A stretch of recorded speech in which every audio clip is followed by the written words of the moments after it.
What is going on, YouTube? Welcome back to my channel. I am Loaded Clips and I'm here with another video for you guys.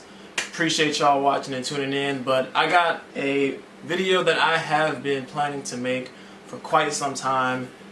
Everything has finally come together and everything has lined up to where I'm finally able to present this video for you guys, and I really hope you enjoy it. I can't wait to break everything down and show it to you. So I really want to jump right into it, but first, as always, you already know, if you are here, go ahead, stop what you're doing, hit that like button, hit the like on, run the likes up on the video as much as possible. It really helps out the channel and helps me grow, helps me keep bringing videos for you guys.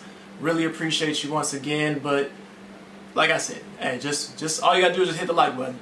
And if you really love me, if you really love me, then go ahead and subscribe too while you're at it. Alright? I'll give you like 3 seconds. Alright, let's continue. So a little while back I did a video where I showed you guys a PSA Dagger that I had. I was kind of comparing the Glock clones versus the actual Glocks themselves. So I have that dagger right here. Here is that dagger.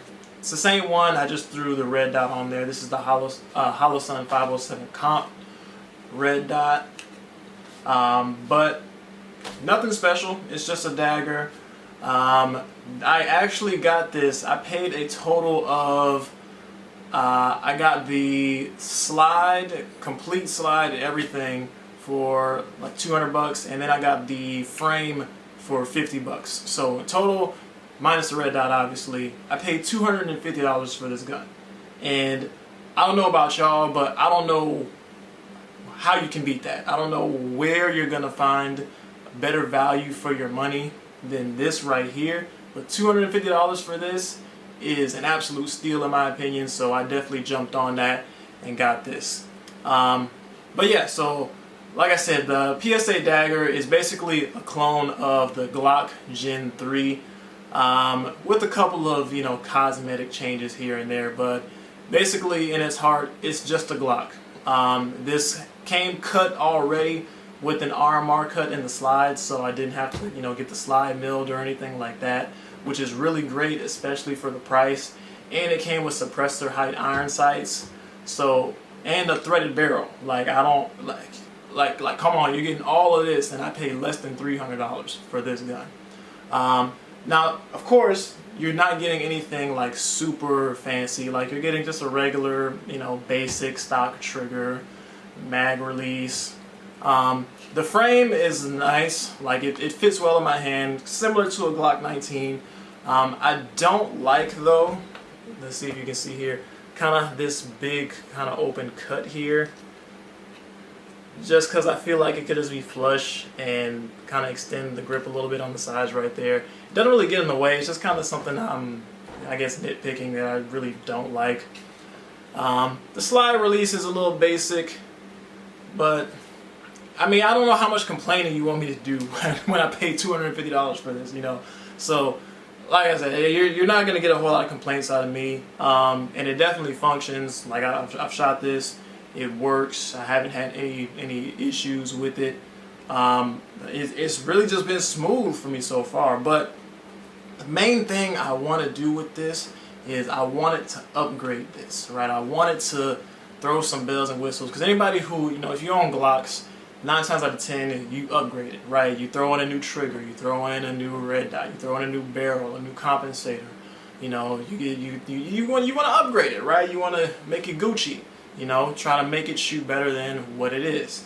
And obviously with Glock being so popular, there's a lot of aftermarket parts available for it, a whole lot of options to choose from. So I said to myself, what could I do to this dagger and just make it the best dagger it could possibly be, right?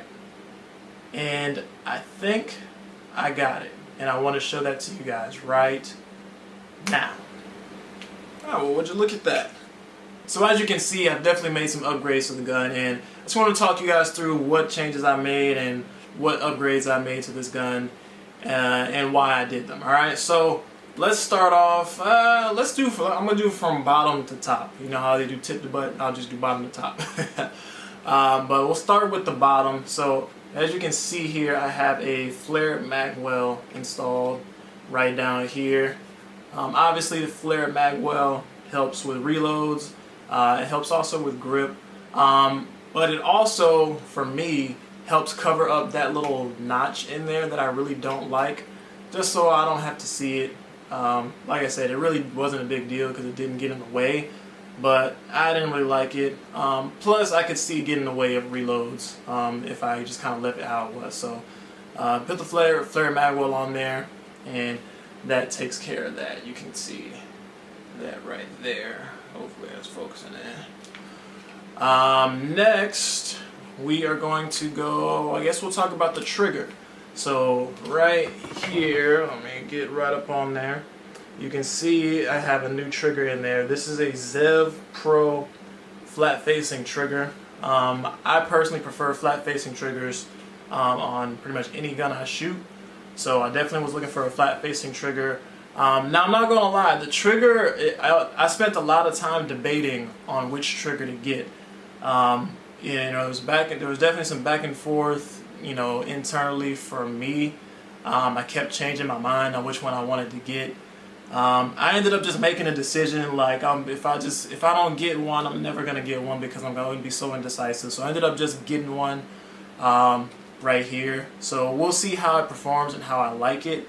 I hear a lot of great things about this trigger, so we will hopefully be able to experience that and be satisfied with our purchase. Otherwise, I may end up changing it again, so who knows. Just off of first impressions, you can kind of see here that if you look at the trigger pull, it doesn't have a lot of take up, which I like, and then pretty smooth break. And then on the reset, just go like that. Not too bad of a reset right there. So definitely want to see this in action, just so I can kind of compare. Dry fire versus live fire is obviously very different, and once I break in it a little bit, just to see how it feels. So definitely looking forward to that. What else do we got? Let's move on here. I talked about, I had the red dot, I know I mentioned that already. This is the Holosun 507 Comp red dot. Now this is one of the newer dots from Holosun. This is their competition reticle, and the dot is obviously made for competition. The reason I went with this one, really the only reason, I don't really care about reticles and stuff like that. I just need a dot and that's it. But I went with this one because it has a really, really large window. This window is actually slightly larger than the Trijicon SRO. And so for this one, I viewed as more of a competition gun, kind of like mechanics, but I want to be able to, acquire sights quickly. And the bigger window obviously helps aid and do that. So you guys can kind of see right here. I'm going to try and see if I can get that to focus in. I don't know if it will. Oh, there it was. There it was. Nope. Oh well. It's hard to get this camera to focus, but anyways, it's the dot has a 2 MOA red dot, and it has a series of circles around it that you can do to kind of customize it to your liking. But like I said, I don't really care about that. I just prefer just having the dot.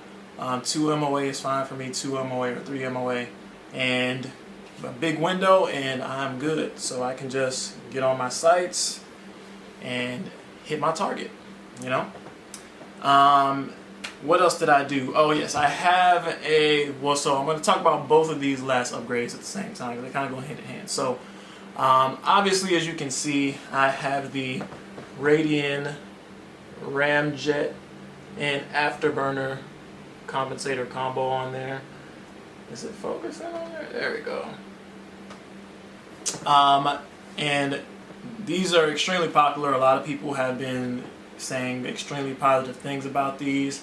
I my goal with this gun was to be able to shoot it, as fast as possible, really. And so having a compensator on there to where I can help it shoot flatter and get back on sights, back on target quicker, was definitely something that I wanted.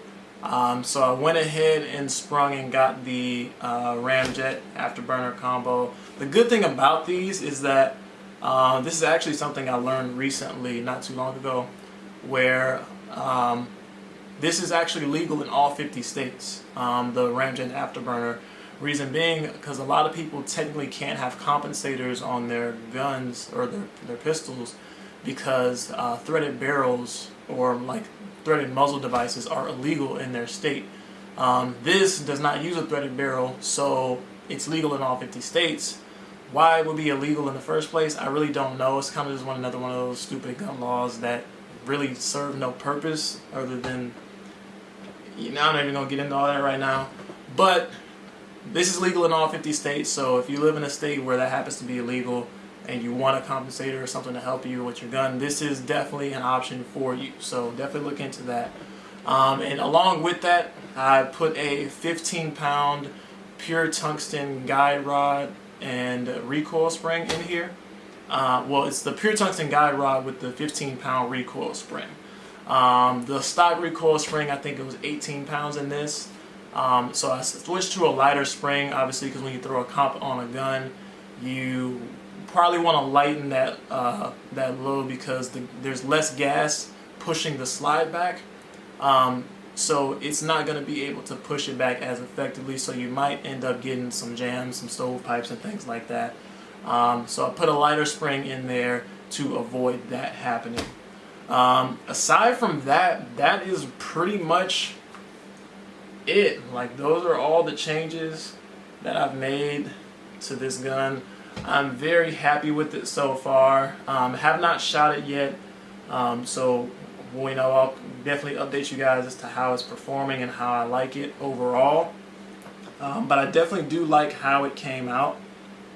And so who knows if I end up changing anything else. Like I said, we'll see if I keep this trigger in here because I was a little on the fence with a bunch of them.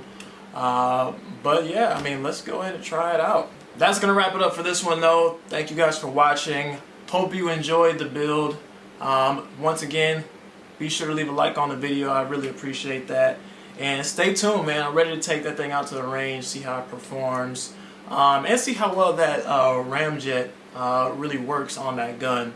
Y'all can let me know in the comments if you think there may be some other upgrades that I need to make, or if there's a better trigger suggestion that you may have made. Because like I said, I was on the fence with a couple. I know that the Timney Alpha was definitely high on my list. Johnny Glock was definitely on my list too. So let me know if y'all think that there may be another trigger I should try out. I may end up doing some type of comparison with that too. So who knows? But that's going to be it for this one. Thank y'all for watching. Be safe, be smart, be blessed, and I'll see y'all in the next one.